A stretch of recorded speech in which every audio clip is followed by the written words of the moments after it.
Hello everyone, how are you all doing? I hope you all are good. So today here we are back with a new video on our structure series, and this time the topics are going to be brace as well as beam system. So these are the two things which we will explore today, and for that I have opened here my structural model. It's empty, there's nothing. Just for the demonstration purpose I have named this as structural model.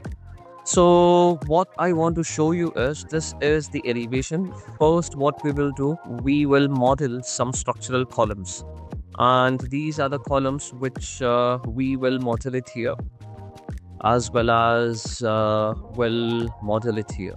Okay, so this is the distance. Let this be. We'll just measure the distance between them. Let's 3000. That's fine.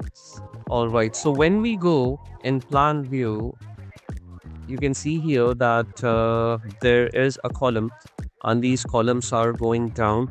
So what we will do, we will say top level as level 2 and then the base offset will keep as 0. So same thing we will do it here, level 2 and then base offset 0. So what has happened, both the columns are there at proper level. And just to see, if I try to model the braces here, what happens, Revit is asking me to first define the reference plane. Okay, and these braces are different from the structural framing. Okay, and you have to select braces if you are trying to model lateral structural elements. Okay, because again, if you take beams for that, what will happen at the time of extracting VO, it will be a problem. Okay, so Revit gives us flexibility to model this structural framing system that act as lateral support to the structure. Okay, so there are various types of braces what we can model here, and as I am here in elevational view, and if I try to model these braces, what happens, Revit is not allowing me. Revit is saying that first define the reference plane, because Revit wants to understand where exactly that brace I want to model. So for that purpose, to avoid that, what will I do?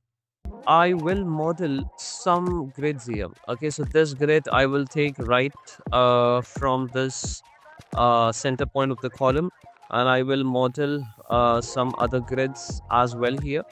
Okay, and then what will I do? I will go to this view, and from this view I will take this framing elevation symbol. Okay, so once I take this framing elevation symbol, see here how different is this normal traditional elevation and this framing elevation. Okay, so this framing elevation, if you go to elevational view, you have to first set this to fine, and then you can change the scale of this one.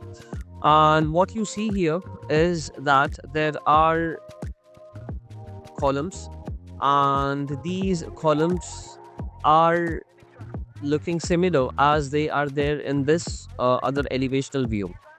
Okay, that is one thing.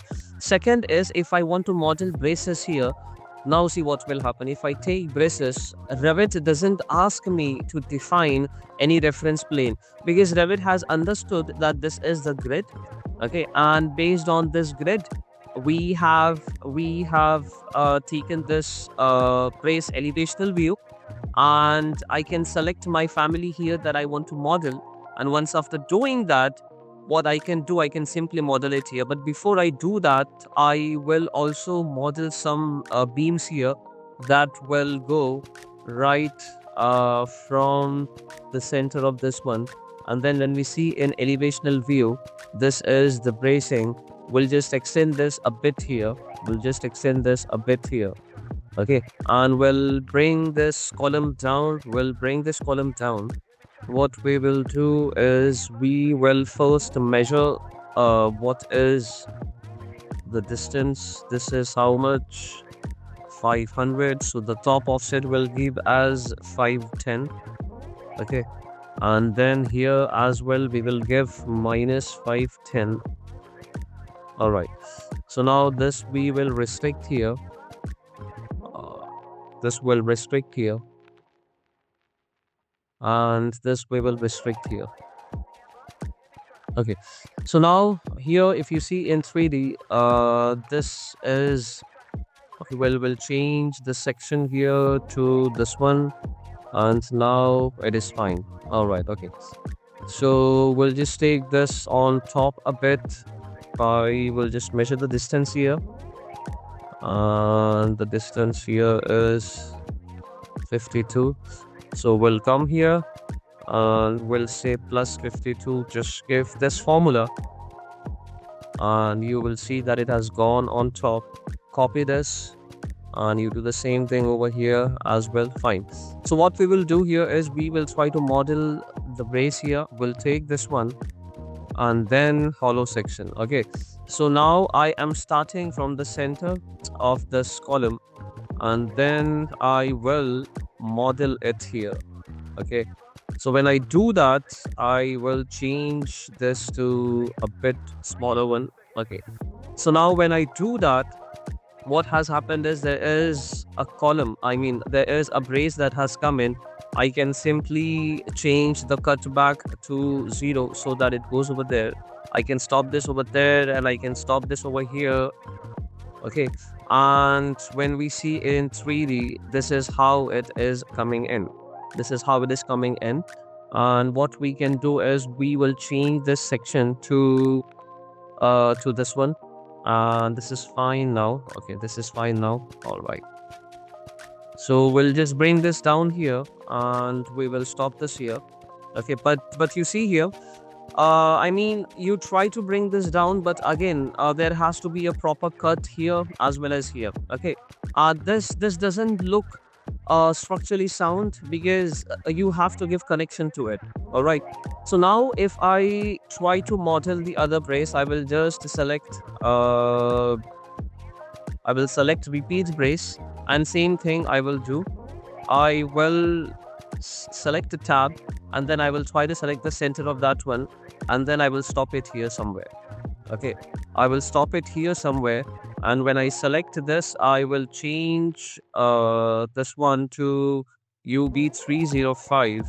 Okay, this is it. Okay, now you can just bring it here, and what we will do is we will model some reference plane here.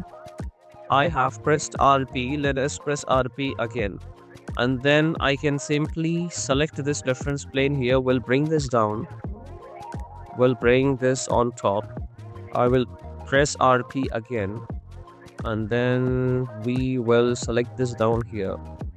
Okay, so now before I cut this, I want to show you something. See, here there are so many options that are similar to beam. Okay, but here there's one option which says ratio. Okay, so this ratio is there in between 0 to 1. Okay, for example, if you give this as 1, it goes here.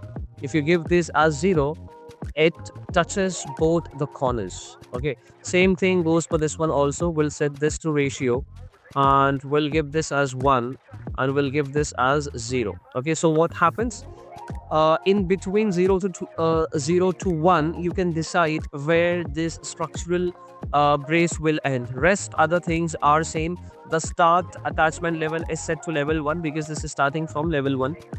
And what you can do is you can go to cut option here, and then you can select the element that you want to cut and the reference plane. Okay, what has happened? A perfect cut Revit has given to you. Same thing again, go here and then select this reference plane, and same thing you will do it here, and then you select this as well as this reference plane. So when you go in 3D, this is how your brace will look like. Okay, you can change this section, and then in order to avoid this clash, I have mentioned in my recent video about this Y justification. So you can give this offset as 40 mm. Okay, and or else you can see the size here. Based on that size, you can give the justification, and what will happen is your brace will be coming, and then you will be able to avoid the clashes in between them. Okay, this is one thing. Second is again on site, what will happen is these braces, they will be connected here, through some riveted connection, or it will be welded together. But as of now, I just wanted to show you this one. Okay, so this is how you model braces in Revit. And for that one, you have this tool here in elevational view, and that tool is known as framing elevation. When you come here in views, I think I have lost that. Let me go to the plan view, and here you will find that framing elevation. Okay, you can make use of that one. Apart from that, what other thing Revit provides is the same thing. You can also model it in a 3D view. So when we model the columns here, and what I am doing is I am just copying the columns here, and we will take this beam here and we will say create similar. And then what we will do, we will model some more beams here, and this one from here, this one from here.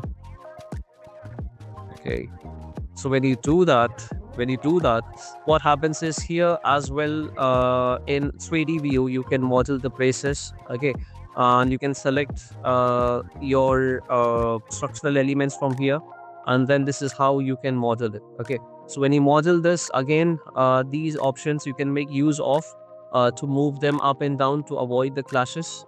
So this is how Revit gives you flexibility for modeling the braces. Okay, so now as of now, we'll delete this. And once after we delete that, what we will do is we will come up with some beam system. Okay, as of now, let this level offset be 0, and this one also be 0. Okay, so this is meeting at the correct levels here. Okay, we will just extend these a bit here, we will extend this a bit here, and we will stop them here. All right, so consider that there is a similar scenario. I will also model some of the beams here, and this one I'll bring it here. All right, okay, so consider that you have a similar scenario everywhere. Okay, you have so many beams here, you have so many scenarios here. Okay, and everywhere you cannot go and model the beams individually. You need some sort of system so that those beams come by itself. And I mean, you want to automate that. For doing that, what you can do is you can come here in beam system, and in beam system you have so many options. Either you can draw your this thing structural framing system, you can tell Revit where this framing system has to come, or else what you can do is you can delete them, and this option is their support. So when you take support in one go, you can model it everywhere. And when you close this, just make sure that this is a closed loop. Okay, this is a closed loop. And here, all right, we'll delete this just because our beam system is going over there.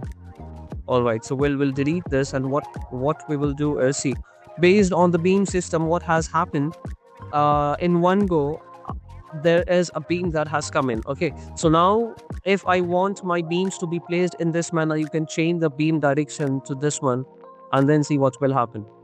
Now we have oriented the beams, and this structural beam system is designed to allow you to place multiple beams. Okay, you can decide here this beams which we have placed. Now, do you want this with respect to fixed number, or do you want this with respect to fixed distance? Okay, and you have flexibility. As of now, this beam system is going down, but you can move this on top. By pressing MV, and then you can bring this on top here. Okay, now you see here that this is coming perfectly at the correct place. Okay, if you select this, you can decide which sort of beam section you want, and accordingly it will change it. If you want, you can remove the beam system also, and now these are simple beams. Okay, So now this is how Revit gives you freedom to model multiple beams in one go. This is how you can automate this. Okay, and this structural beam system is very useful when you are working on a huge structural project and you don't have time to place these beams individually. At that time, this will be useful. So yes, learners, very soon we will be starting our steel topic, wherein I will show you how you can model the structural connections. Okay, reinforcement topic also we have to start. So from next week onwards, there will be reinforcement. As of now, this is it, learners. Let us rise and shine together. Thank you for interacting. Thank you. As always, let us rise and shine together.